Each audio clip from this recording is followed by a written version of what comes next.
Un hombre entró a una concesionaria de autos de lujo en Los Ángeles. No llevaba nada más que a una niña de 6 años en su cadera y una mirada tranquila en sus ojos. No iba vestido para impresionar. Y eso era intencional.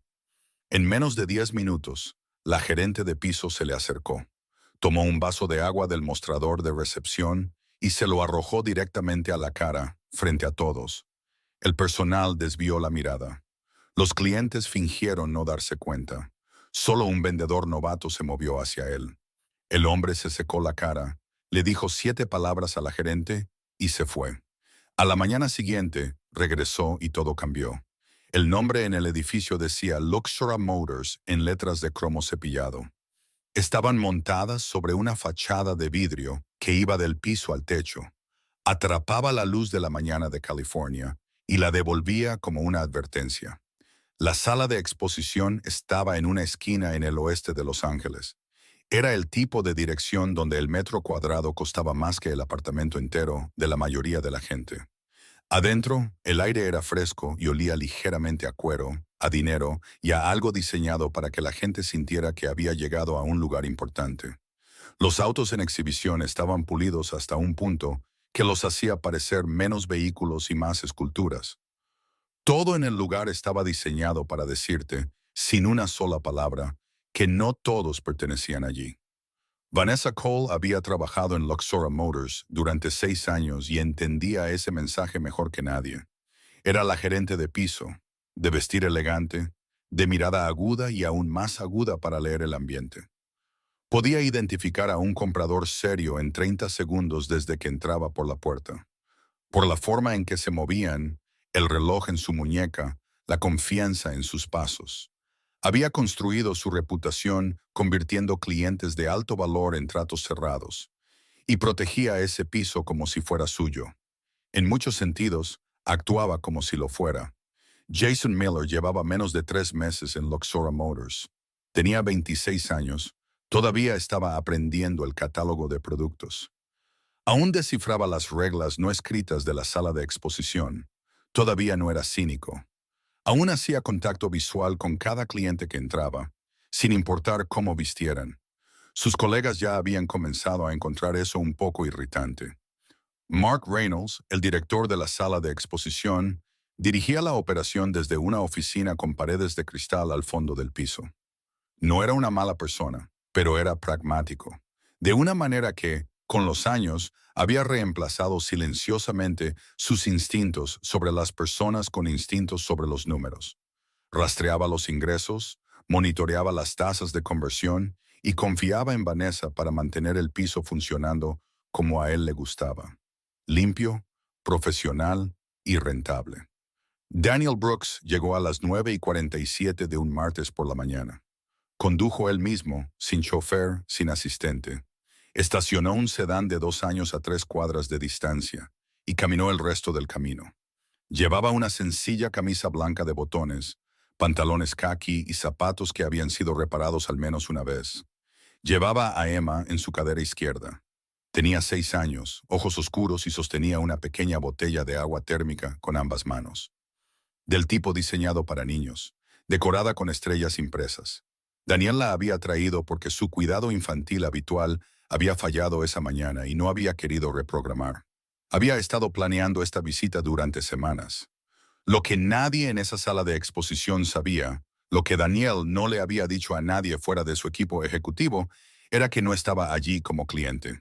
Él era el fundador y principal accionista de Aurora Automotive Group, la empresa matriz propietaria de Luxora Motors, junto con otras 11 concesionarias en 5 estados. Durante la mayor parte de 4 meses, los informes internos habían estado señalando la misma ubicación.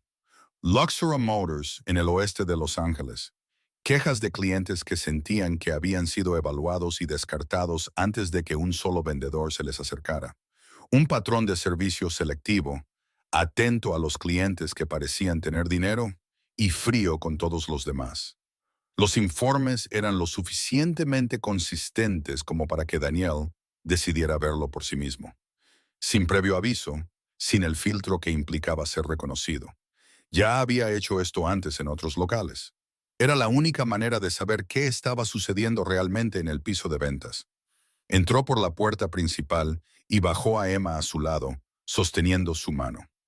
Ella miró los autos con los ojos muy abiertos e inmediatamente señaló un convertible blanco cerca del centro de la sala. Daniel sonrió y dejó que ella lo acercara un paso más. Se quedaron allí un momento, solo ellos dos, observando todo. Nadie se les acercó. Dos vendedores al otro lado del salón hicieron un breve contacto visual con Daniel y desviaron la mirada. Un tercero estaba ocupado con una pareja que había llegado en un auto que Daniel reconoció como un modelo de lujo importado del año. Así que la atención de ese vendedor estaba completamente en otra parte. Vanessa estaba cerca de la recepción hablando con un hombre en un traje a medida, el tipo de cliente para el que el salón había sido diseñado. Se dio cuenta de Daniel y Emma en el momento en que entraron. No dijo nada, pero observó. Jason fue el único que se movió. Había estado reponiendo folletos cerca de la entrada cuando llegó Daniel. Se acercó en los primeros 2 minutos, presentándose de forma sencilla y preguntando si había algo en lo que pudiera ayudarlos. Daniel le dijo que solo estaban mirando, que quería tener una idea del lugar. Jason asintió y se ofreció a responder preguntas cuando estuvieran listos. Luego se retiró sin agobiarlos. Según cualquier estándar razonable, así es exactamente como debería haber sido la interacción. Emma, mientras tanto, se había puesto inquieta. Se había terminado la mayor parte del agua de su botella y estaba tratando de abrirla para rellenarla en una estación de agua que había visto cerca de la recepción.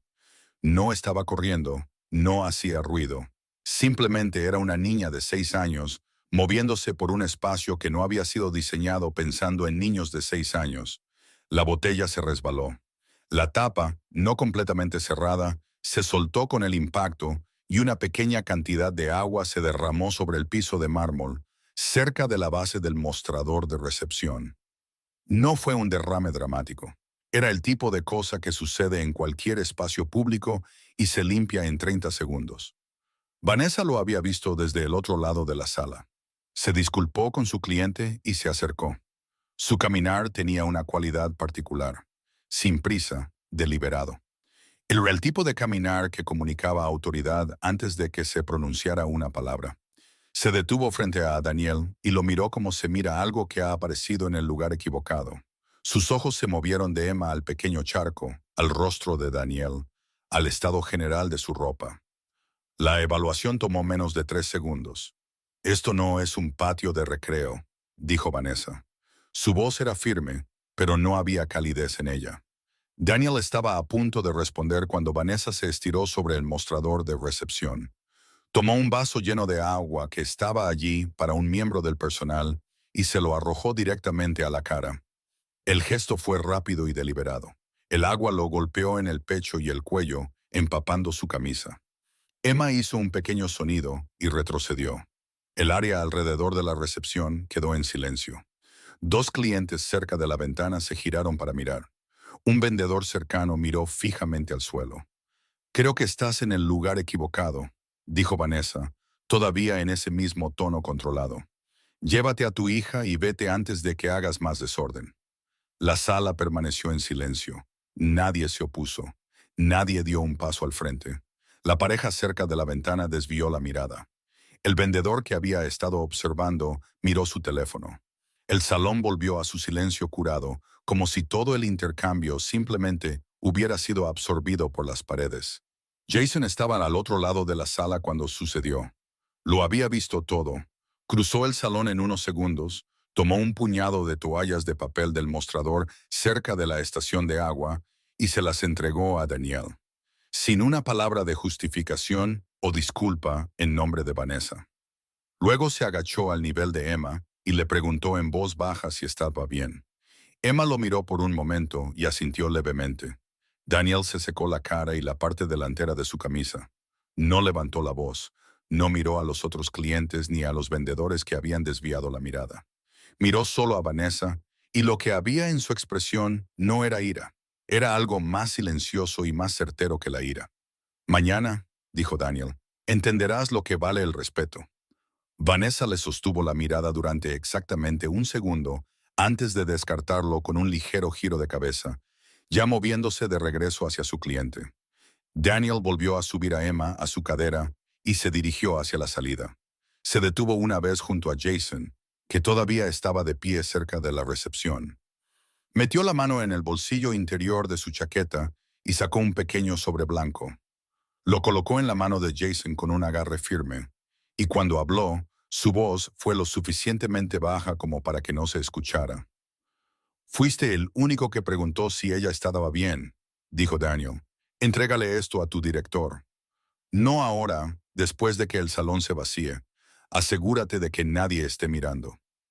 Jason miró el sobre. Estaba sellado, liso, sin nada escrito por fuera. Cuando levantó la vista, Daniel ya caminaba hacia la puerta, con la cabeza de Emma apoyada en su hombro. Su pequeña mano se aferraba al cuello de su camisa mojada. Jason se quedó allí, sosteniendo el sobre y comprendiendo, con una claridad que lo sorprendió, que se le estaba pidiendo que tomara una decisión. Podía dejarlo en algún lugar, dejar que alguien más se ocupara de él, mantenerse al margen de lo que fuera esto. Esa era la opción segura. Eso era lo que el salón le había enseñado a hacer. Mantente neutral, protege tu posición, no te involucres en cosas que no te conciernen. O podía hacer lo que el hombre le había pedido. No sabía qué había en el sobre. No sabía quién era ese hombre. Solo sabía lo que había visto. Un hombre y su hija tratados como si no merecieran la cortesía más básica. Y una persona en todo el edificio que había pensado en preguntar si la niña estaba bien. Guardó el sobre en el bolsillo de su chaqueta y volvió al trabajo. El salón se vació a las 6:30.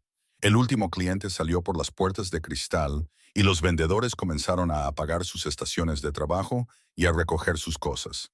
Las luces de la sala de exposición se atenuaron a su configuración de fuera de horario, aún lo suficientemente brillantes para iluminar los autos, pero con ese vacío particular que tienen los grandes espacios comerciales cuando la gente se ha ido. Vanessa se había quedado hasta tarde, como solía hacer, trabajando en las cifras del final del día en su oficina. Mark todavía estaba en su escritorio. Jason se movió por el salón, enderezando folletas que ya había enderezado 2 veces, esperando. Había llevado el sobre en el bolsillo de su chaqueta durante 9 horas. Había pensado en él durante cada interacción con un cliente, cada pausa entre citas, cada vez que pasaba por el lugar cerca de la recepción donde el agua se había derramado sobre el mármol esa mañana. No lo había abierto, no se lo había contado a nadie. Simplemente había esperado, como el hombre le había pedido, hasta que el salón estuviera despejado. Jason llamó al marco de la puerta abierta de la oficina de Mark y entró cuando Mark levantó la vista. Dejó el sobre el escritorio sin explicación. Mark lo miró, luego a Jason, luego lo tomó y le dio la vuelta. No había nada escrito por fuera. Lo abrió. La carta adentro era una sola página impresa en papel blanco limpio, de estructura formal y lenguaje directo. Jason observó cómo la expresión de Mark cambiaba mientras leía. No de forma dramática, sino de la manera en que cambia un rostro cuando el suelo bajo las suposiciones de una persona cede silenciosamente. Para cuando Mark llegó al final de la página, había dejado de respirar con un ritmo natural. Miró la tarjeta de presentación que había estado metida detrás de la carta. Decía, Daniel Brooks, fundador y principal accionista, Aurora Automotive Group. Mark dejó la tarjeta sobre su escritorio con la cuidadosa precisión de un hombre que intenta con todas sus fuerzas parecer tranquilo. Le agradeció a Jason, le dijo que podía irse a casa y esperó hasta que los pasos de Jason se desvanecieron antes de tomar su teléfono. Vanessa respondió al segundo tono. Mark le dijo que fuera a su oficina y cerrara la puerta. Ella llegó en un minuto y él le mostró la carta sin decir nada primero. La leyó de pie, con una mano apoyada en el borde de su escritorio. Cuando terminó, la dejó y miró la tarjeta de presentación durante un largo momento. «De acuerdo», dijo ella. «Entonces, lo manejamos». Mark le preguntó a qué se refería con manejarlo. Vanessa se sentó frente a él y expuso el plan con una compostura que, en otras circunstancias, habría sido impresionante. Se pondrían en contacto con el departamento legal de la empresa a primera hora de la mañana. No porque hubieran hecho algo técnicamente demandable, sino para estar preparados. Redactaría una carta formal de disculpa para enviarla a la dirección del membrete, enmarcando el incidente como un malentendido bajo alta presión operativa. No admitirían un patrón de comportamiento. No harían referencia a las quejas de servicio al cliente que habían estado circulando internamente. Lo describirían como un incidente aislado, un error de juicio, el tipo de cosa que podría suceder en un día difícil en un entorno de alto volumen. Era control de daños, no rendición de cuentas, y Vanessa entendía la diferencia perfectamente. Mark escuchó todo y dijo que no estaba seguro de que fuera suficiente. Vanessa le dijo que sería suficiente si se movían rápido y controlaban el lenguaje. Había manejado situaciones difíciles antes. Había navegado quejas, suavizado confrontaciones, salido airosa de circunstancias que parecían peores que esta en la superficie. Esto era manejable. El hombre se había ido sin hacer una escena. No había llamado a nadie en el momento. No había grabado nada públicamente. No había amenazado con acciones legales en su cara. Eso significaba que todavía había espacio para dar forma a la narrativa. Lo que ninguno de los dos mencionó, lo que ambos estaban evitando decir cuidadosamente, era que las cámaras de seguridad habían estado funcionando todo el día, como siempre, grabando todo en la sala de exposición. Jason no se había ido a casa. Había caminado hasta su auto en el estacionamiento detrás del edificio. Se sentó en el asiento del conductor por un rato y luego volvió a entrar por la entrada lateral, cuyo código conocía. Se había dicho a sí mismo que había olvidado algo en su escritorio. No estaba seguro de creerse eso. Caminó por el pasillo lateral que corría por la parte trasera de la oficina de Mark y escuchó sus voces claramente a través de la pared. No cada palabra, pero sí lo suficiente. La frase incidente aislado se escuchó 2 veces. Escuchó a Vanessa decir, nosotros controlamos el encuadre, con la misma confianza plana que usaba al cerrar una venta. Jason se quedó en el pasillo y pensó en el sobre que había llevado durante 9 horas. Pensó en el hombre que se lo había entregado y no había dicho nada más allá de lo necesario. Pensó en Emma, que lo había mirado con esos ojos oscuros y le había dado un pequeño asentimiento cuando le preguntó si estaba bien.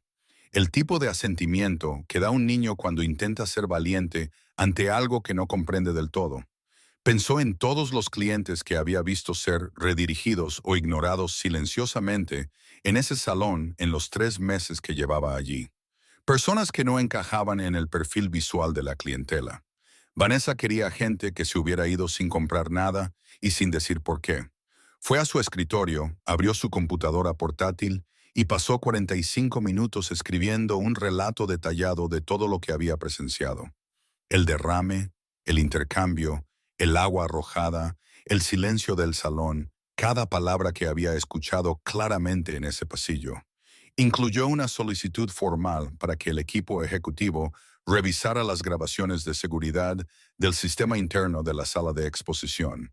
Encontró el contacto de reporte directo para la división de cumplimiento corporativo de Aurora Automotive Group en el portal interno de la empresa.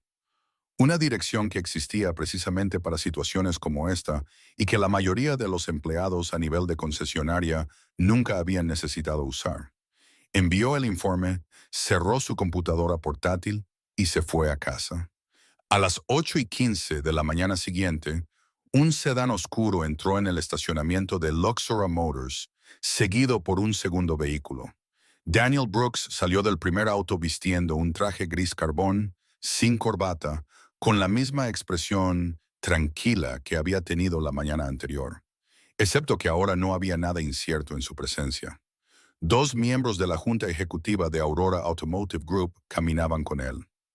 Un abogado corporativo vino del segundo vehículo. Entraron juntos por la puerta principal. La sala de exposición llevaba abierta menos de 20 minutos. 2 vendedores estaban con los primeros clientes. Jason estaba en su escritorio cerca de la ventana. Levantó la vista cuando se abrió la puerta y reconoció a Daniel de inmediato. La misma cara, los mismos ojos, la misma forma pausada de moverse por una habitación.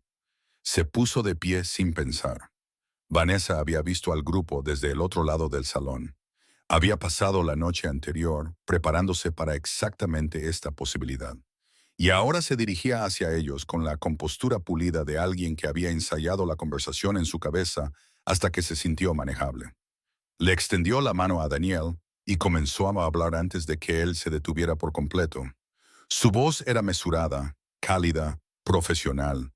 Le dijo que se alegraba de que hubiera vuelto, que había reflexionado sobre el intercambio de ayer y que quería expresar sinceramente cuánto lamentaba cualquier angustia causada, que había sido una semana extremadamente exigente y que había respondido de una manera que no reflejaba los estándares de Luxora Motors ni sus propios valores como profesional. Daniel la dejó terminar. Luego dijo, las grabaciones de seguridad de ayer ya han sido extraídas. La mano de Vanessa, todavía extendida, bajó lentamente. Llamaron a Mark para que saliera de su oficina. Todo el personal de la sala de exposición, vendedores, recepción, supervisores de piso, se reunió cerca del centro del salón, entre los autos. La grabación de seguridad se reprodujo en la gran pantalla que la sala de exposición usaba normalmente para presentaciones de productos. No hubo comentarios. El ángulo de la cámara era amplio y claro. Mostraba el derrame, pequeño y sin importancia, la botella de agua de una niña en un piso de mármol. Mostraba a Vanessa acercándose. Mostraba el gesto sobre el mostrador de recepción, el vaso levantado, el agua arrojada. Mostraba a Daniel de pie con el agua empapando su camisa. Mostraba a Emma retrocediendo. Mostraba a cada persona en ese salón que había desviado la mirada. Y mostraba a Jason cruzando hacia ellos con un puñado de toallas de papel, agachándose al nivel de Emma. La sala estaba completamente inmóvil. Vanessa estaba de pie al borde del grupo con los brazos a los costados, viéndose a sí misma en la pantalla. No había nada que reencuadrar. No había ninguna versión del lenguaje que pudiera remodelar lo que mostraba la grabación. Había pasado 16 horas construyendo una arquitectura de justificación y había bastado una sola frase para disolverla por completo. Daniel habló al grupo directamente y sin dramatismo. Dijo que este no era el estándar que Aurora Automotive Group mantenía en sus locales, que nunca había sido el estándar y que no lo sería en el futuro. Luego comunicó las decisiones que se habían formalizado esa mañana con la Junta Ejecutiva. Mark Reynolds fue relevado de su puesto de director con efecto inmediato y reasignado a un rol de supervisión de servicio al cliente a nivel corporativo. Un rol sin autoridad en el piso y con responsabilidad directa ante el equipo de cumplimiento. Vanessa Cole fue puesta en suspensión con goce de sueldo, pendiente de una revisión formal de conducta, con una fuerte recomendación de la Junta de que su contrato fuera rescindido al concluir ese proceso. Jason Miller fue nombrado gerente de piso interino, efectivo ese mismo día. El personal se dispersó lentamente, de la manera en que la gente se mueve cuando ha presenciado algo que ha cambiado la estructura de la habitación en la que se encuentran. Mark caminó a su oficina para recoger las cosas que necesitaría y dejó el resto. Vanessa no dijo nada. Caminó por el corto pasillo fuera del salón principal hasta la pequeña sala de descanso del personal en la parte trasera del edificio. La habitación con la mesa, las sillas y la máquina de café, que siempre era un poco demasiado ruidosa. Se sentó. Todos los demás se habían ido. Por primera vez en 6 años, no había un piso que gestionar, ningún cliente que leer, ninguna actuación que calibrar. Solo estaba la habitación, el silencio y la versión de sí misma que la grabación de seguridad había puesto en esa pantalla para que todos la vieran. Se había visto a sí misma cruzar el salón con esa autoridad particular de la que siempre se había enorgullecido, y había visto cómo se veía desde afuera. No poder, no profesionalismo, sino desprecio, del tipo que no se anuncia, del tipo que se ha practicado tanto tiempo que se siente como un instinto. Seguía volviendo a una imagen, no de la pantalla, sino de su propio recuerdo de la mañana anterior. La cara de Emma cuando el agua golpeó a su padre. La niña no había llorado. No había entendido lo que estaba viendo. No de la manera en que un adulto lo entendería, con lenguaje, contexto y la capacidad de nombrar lo que estaba mal. Simplemente había mirado a su padre con una expresión que preguntaba sin palabras. ¿Por qué alguien haría eso? Esa pregunta, no pronunciada por una niña de 6 años que no había hecho más que dejar caer una botella de agua, era la única cosa para la que el lenguaje preparado de Vanessa no tenía respuesta. No porque la respuesta fuera complicada, sino porque la respuesta era simple y no era una que estuviera lista para decir en voz alta todavía. Se sentó en la sala de descanso vacía durante mucho tiempo antes de levantarse y caminar hacia su auto. La primera semana bajo la gestión interina de Jason no fue fácil. No fue un momento de reinicio colectivo donde el personal miró a su nuevo líder y decidió al unísono hacerlo mejor. Fue incómodo, desigual y en algunos momentos silenciosamente hostil. Tres de los vendedores senior habían estado en Luxora Motors por más de 4 años. Habían visto a Jason abrirse paso en sus primeros 90 días. Lo habían corregido frente a los clientes. Lo habían dejado fuera de las conversaciones que ocurrían en la esquina de la sala de descanso. Ahora se esperaba que lo incluyeran en copia en sus informes semanales. El ajuste no fue elegante. Jason celebró la primera reunión de personal en su tercera mañana como gerente interino. La hizo corta. No dio un discurso sobre cultura o valores o el tipo de concesionaria en la que se iban a convertir. Dijo que el salón operaría con un solo estándar para cada cliente que entrara por la puerta, sin importar cómo vistieran o qué condujeran. Dijo que esa no era una política nueva.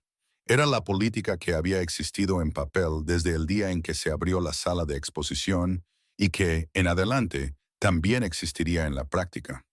Luego preguntó si había preguntas y, como no las hubo, terminó la reunión y volvió al trabajo.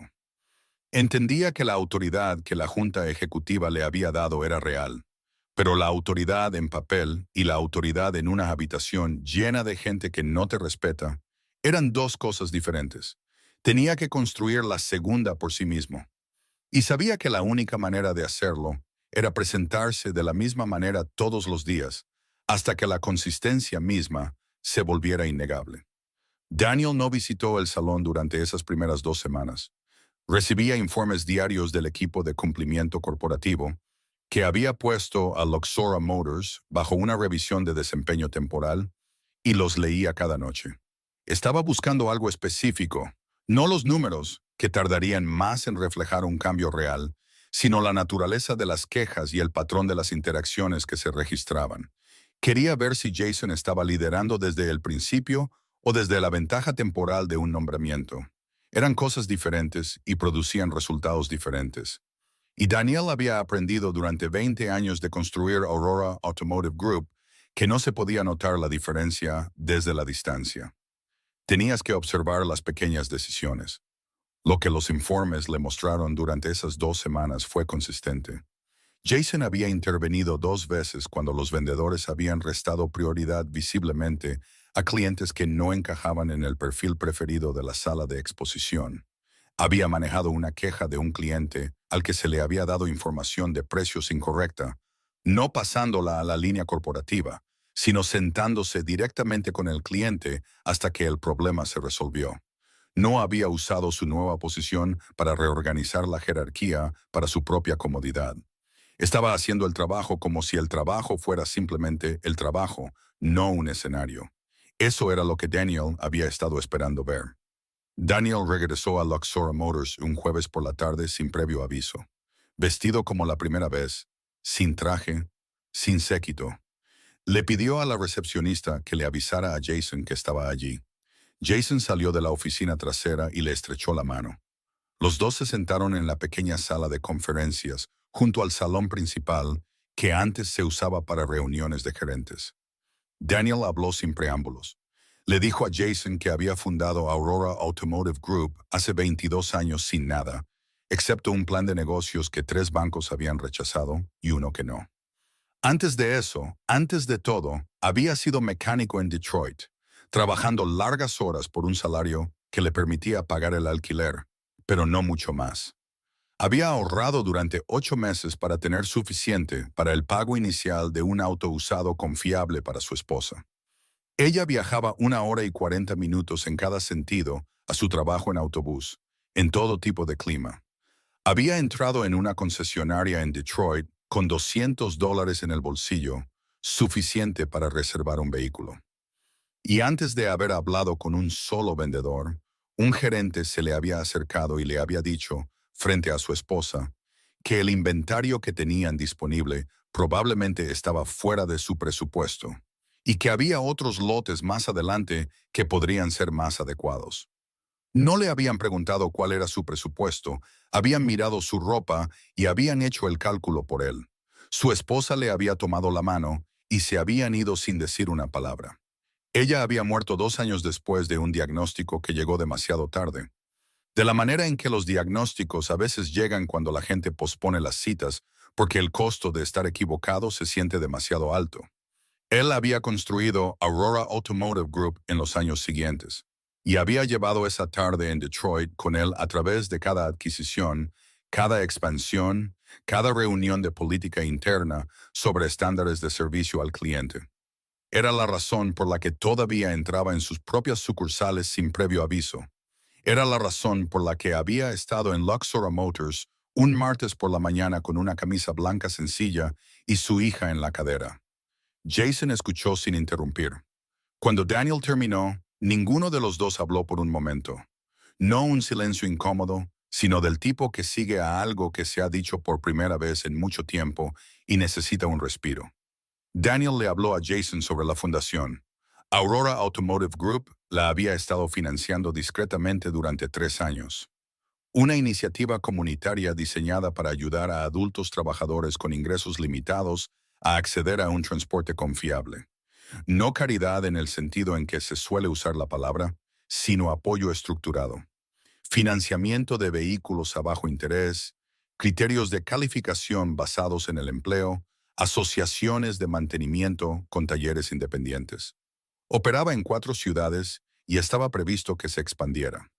Daniel dijo que estaba buscando a alguien para ayudar a dirigir el lado de la participación comunitaria del programa. Alguien que entendiera lo que se sentía estar en una habitación donde no estaba seguro de ser bienvenido y que supiera cómo cambiar esa habitación desde adentro. Le pidió a Jason que pensara si eso era algo de lo que quería ser parte. Jason dijo que no necesitaba pensarlo. La revisión de conducta concluyó al final de la tercera semana. La recomendación del equipo de cumplimiento corporativo fue el despido. La grabación era inequívoca. El patrón de comportamiento documentado en las quejas internas era consistente y no había base procesal para argumentar el resultado. Vanessa fue informada de la decisión por carta, como era estándar. No la impugnó. Lo que sucedió después no estaba en ningún documento de proceso. 10 días después de recibir la carta de despido, Vanessa Cole volvió a entrar en Luxor Motors un miércoles por la mañana, cuando el salón estaba abierto y moderadamente ocupado. No vestía la ropa profesional y elegante que había usado como gerente. Llevaba ropa de trabajo sencilla, nada diseñado para señalar algo. Le preguntó a la recepcionista si podía hablar con Jason Miller y esperó en una de las sillas cerca de la entrada. Las mismas sillas donde los clientes se sentaban mientras se procesaba su papeleo. Jason salió y se pararon cerca de la ventana, lo suficientemente lejos del salón como para que la conversación fuera privada. Vanessa no tenía la compostura fluida que siempre había mostrado en ese salón. Parecía alguien que había pasado varias semanas lidiando con algo difícil y había venido no porque esperara un resultado en particular, sino porque necesitaba decir lo que había venido a decir. Le dijo que no estaba allí para pedir su trabajo de vuelta o para disputar la revisión. Dijo que había pasado mucho tiempo en esas semanas pensando en lo que realmente había hecho. No la versión que había construido esa noche en la oficina de Mark, con el lenguaje sobre presión operativa y mala comunicación, sino la cosa real. Dijo que había mirado a un hombre que entró con su hija un martes por la mañana. Lo evaluó en menos de 3 segundos y decidió que no pertenecía a un espacio que ella trataba como propio. Dijo que le había arrojado agua a una persona frente a su hija porque en ese momento su presencia le había parecido un inconveniente para su imagen del salón. y no se había detenido a hacerse una sola pregunta sobre quién era él o cómo era su vida. Dijo que no se disculpaba porque había perdido su trabajo. Dijo, miré a un padre y solo vi su ropa. Jason recibió esto sin llenar el espacio de inmediato. Le dijo que la decisión sobre su empleo se había tomado a un nivel superior a él y que no estaba en posición de revertirla. Luego dijo que la fundación que Daniel le había pedido que ayudara a expandir estaba buscando personas que entendieran por experiencia personal lo que costaba ser descartado, y que si ella hablaba en serio sobre empezar de nuevo, podría haber un lugar para eso. No en Luxora Motors, todavía no, pero en algún lugar donde el trabajo sería más duro y más honesto que gestionar un salón que funcionaba a base de apariencias. Vanessa dijo que entendía. Le dio las gracias y se fue. Daniel se enteró del intercambio por Jason la semana siguiente. No dijo nada por un momento. Luego asintió una vez. No como aprobación de una decisión de negocios, sino como reconocimiento de algo más humano que eso. Metió la mano en el bolsillo interior de su chaqueta y sacó un trozo de papel doblado, escrito a mano, pequeño y sencillo, y se lo entregó a Jason. La nota decía, nunca olvides quién eres cuando nadie sabe quién eres todavía. Jason la leyó 2 veces, la dobló con cuidado y la guardó en el bolsillo de su camisa. 6 semanas después de la mañana en que Daniel Brooks había entrado en Luxora Motors con una camisa blanca sencilla y su hija en la cadera, la sala de exposición se veía igual que siempre. Los autos pulidos, el aire fresco, las superficies de cromo cepillado. Pero la temperatura de la habitación había cambiado, de la manera en que cambian las habitaciones cuando las reglas no escritas se reescriben. Y la gente en ellas comienza a operar de manera diferente porque han visto cómo se ve la alternativa desde afuera. Un viernes por la mañana, Jason estaba de pie cerca de la recepción, revisando un cronograma de entregas cuando se abrió la puerta principal. Un hombre entró solo. Llevaba ropa de trabajo, una chaqueta de lona, botas de trabajo pesado con barro seco en la suela. La apariencia de alguien que había venido directamente de un sitio de construcción sin detenerse a cambiarse. Se movió con un poco de incertidumbre, como lo hace la gente cuando no está segura de si será tratada bien en un lugar que no se parece a ellos. Jason dejó los papeles y cruzó el salón antes de que nadie más se moviera. Le extendió la mano, miró al hombre a los ojos y dijo, «Hola, ¿en qué puedo ayudarle hoy?» La expresión del hombre cambió. Algo pequeño, una ligera liberación de la tensión en sus hombros.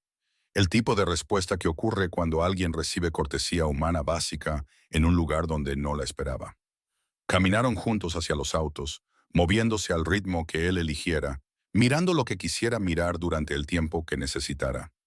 Sin cálculos, sin evaluaciones, sin decisiones tomadas en los primeros 3 segundos sobre si esta persona pertenecía. Afuera, la luz de California se proyectaba plana y brillante contra el vidrio del piso al techo. Adentro, algo que había estado mal durante mucho tiempo, en este pequeño momento, estaba simplemente bien.